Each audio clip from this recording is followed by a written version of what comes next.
Hamas প্রকাশ করল ভয়ঙ্কর video clip. ইসরায়েলের রাজধানী তেল আবিবে শনির গ্রহণ লেগেছে, আর এই রাজধানী গম্ভীর বিপদের মুখে রয়েছে। ভিডিও স্ক্রিনে যে ড্রোনটিকে দেখতে পাচ্ছেন, এটি ইসরায়েলের জন্য কাল হয়ে উঠেছে। ইসরায়েলের মিলিটারি গ্রুপ অনেক অ্যাডভান্স আর তাদের কাছে উন্নত মানের টেকনোলজি রয়েছে, কিন্তু যুদ্ধ করার দিক থেকে যে মডার্ন কৌশল রয়েছে সেই সকল কৌশল হামাস অবলম্বন করেছে। এই বিষয়ে আরও বিস্তারিত জানার পূর্বে ফিলিস্তিনিদের দাবিকে সমর্থন করার জন্য ভিডিওটিকে একটি লাইক করে দেবেন, আর ইহুদিদের জন্য আপনার কি মতামত বা মেসেজ রয়েছে সেটা কমেন্টে অবশ্যই জানাবেন। এই সকল তথ্য বা ইনফরমেশনগুলি ইরানের তরফ থেকে হিজবুল্লাহকে শেখানো হয়েছিল, আর বর্তমানে এই সকল টেকনোলজি আর কৌশলগুলি হামাসের কাছে দেখতে পাওয়া যাচ্ছে। এখন হয়তো আপনাদের মাথায় প্রশ্ন আসতে পারে, হামাস কিংবা হিজবুল্লাহর কথা ওঠা মাত্রই আমরা সবার প্রথমে ইরানের কথা কেন তুলে ধরছি? তবে আপনাদের জানার উদ্দেশ্যে বলে রাখি, একমাত্র ইরান এমন একটি দেশ যে এই সকল টেকনোলজিগুলিকে আরও উন্নত করেছে। তবে এটা কোনো টেকনোলজি বলা ভুল হবে, এটা হলো এক ধরনের কৌশল। নিজের থেকে অনেক শক্তিশালী অপোনেন্ট এবং অনেক উন্নত মানের টেকনোলজি সমৃদ্ধ দেশের সঙ্গে লড়াই করার জন্য ইরান খুব অনন্য প্রকৃতির কৌশল খুঁজে বের করেছে। এই অনন্য কৌশলের নাম সোয়ার্মিং।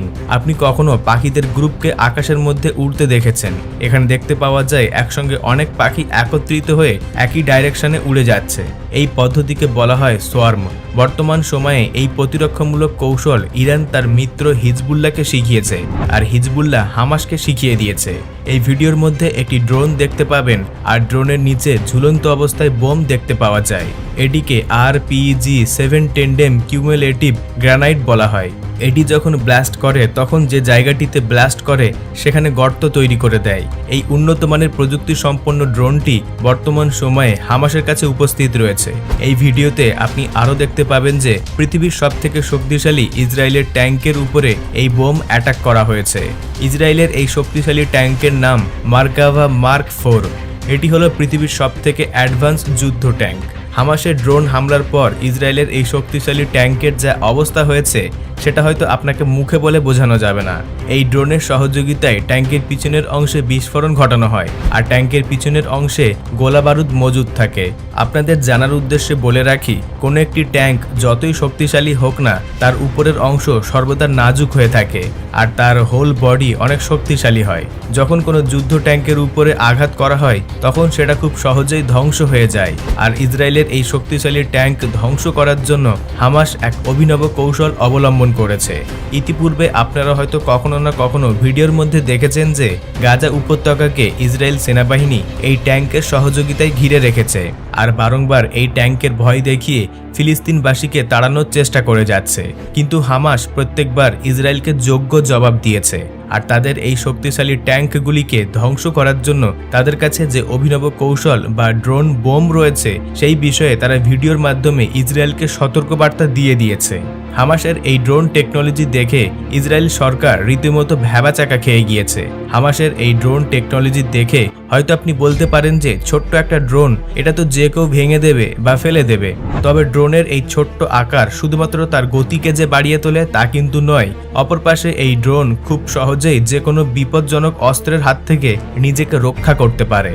এখন একবার আপনি ভেবে দেখুন, এই রকমের বোমযুক্ত ড্রোন যদি শত শত ইসরায়েলের মধ্যে ঢুকে পড়ে তাহলে ইসরায়েলের কি অবস্থা হবে? তখন আর কোনো মিসাইলের প্রয়োজন পড়বে না, রকেটের প্রয়োজন পড়বে না, আর স্থল অভিযানের কথা তো ভুলেই যান।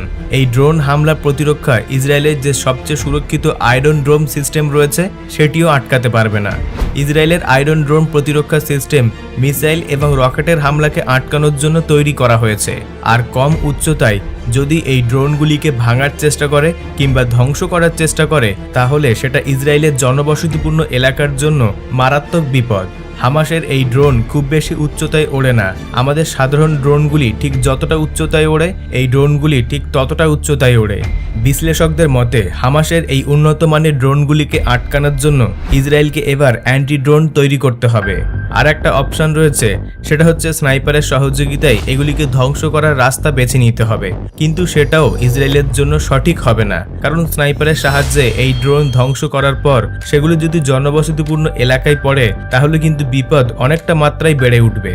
ইতিমধ্যে খবর পাওয়া যাচ্ছে ফিলিস্তিনিদের জন্য স্বাধীন রাষ্ট্রের ডিমান্ড করেছে সৌদি আরবের ক্রাউন প্রিন্স মোহাম্মদ বিন সালমান। তিনি বলেছেন 1967 সালের সীমানা অনুযায়ী ফিলিস্তিনিদের ভূখণ্ড ফিরিয়ে দিতে হবে। শুক্রবার এক বিবৃতিতে এই প্রসঙ্গ তুলে ধরেন সৌদি আরবের যুবরাজ। তিনি আরও বলেছেন, গাজায় শান্তি ফিরিয়ে আনতে কিংবা ইসরায়েলে শান্তি ফিরিয়ে আনতে 1967 সালের সীমানাকে মেনে নিতে হবে, তাহলে ফিলিস্তিনের সমস্যার সমাধান সম্ভব। ইসরায়েল এবং হামাসের যুদ্ধ শুরু হওয়ার পর থেকে নড়েচড়ে বসেছে গোটা বিশ্ব। এই হামলার পক্ষে এবং বিপক্ষে সকল দেশ দুই ভাগে ভাগ হয়ে গিয়েছে। যুদ্ধ যখন জোর কদমে বাড়তে শুরু করে তখন ফিলিস্তিনের স্বাধীনতার পক্ষে অবস্থান নিয়েছে 5টি পরমাণু অস্ত্র সমর্থন দেশ।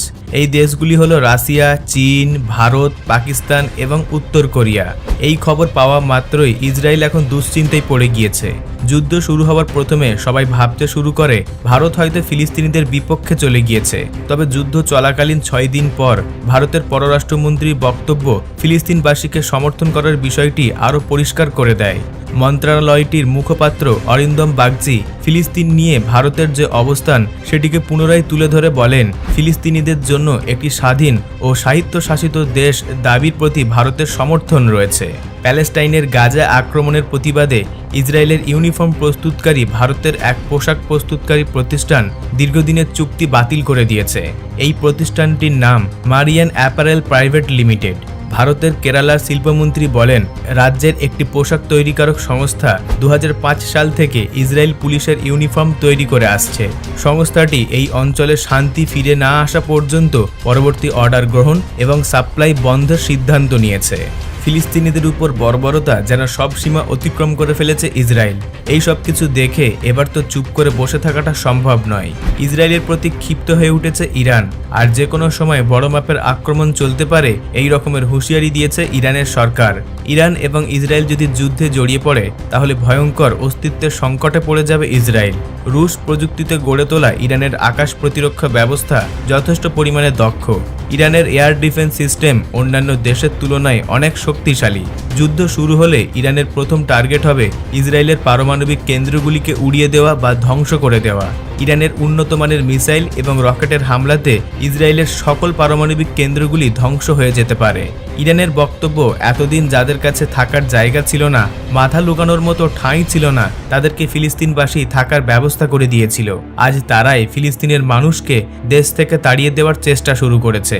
এই অন্যায়ের বিরুদ্ধে কেউ রুখে দাঁড়াক বা নাই দাঁড়াক, ইরান সর্বদা ফিলিস্তিনিদের পাশে রয়েছে।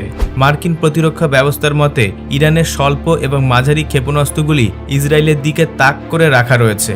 যে কোনো সময় বেঁধে যেতে পারে বিশ্বযুদ্ধ। ইরানের কাছে এমন কিছু ক্ষেপণাস্ত্র রয়েছে যেগুলি 1000 থেকে 3000 কিলোমিটার ডিস্টেন্স অতিক্রম করে গুরুতর আঘাত আনতে পারে।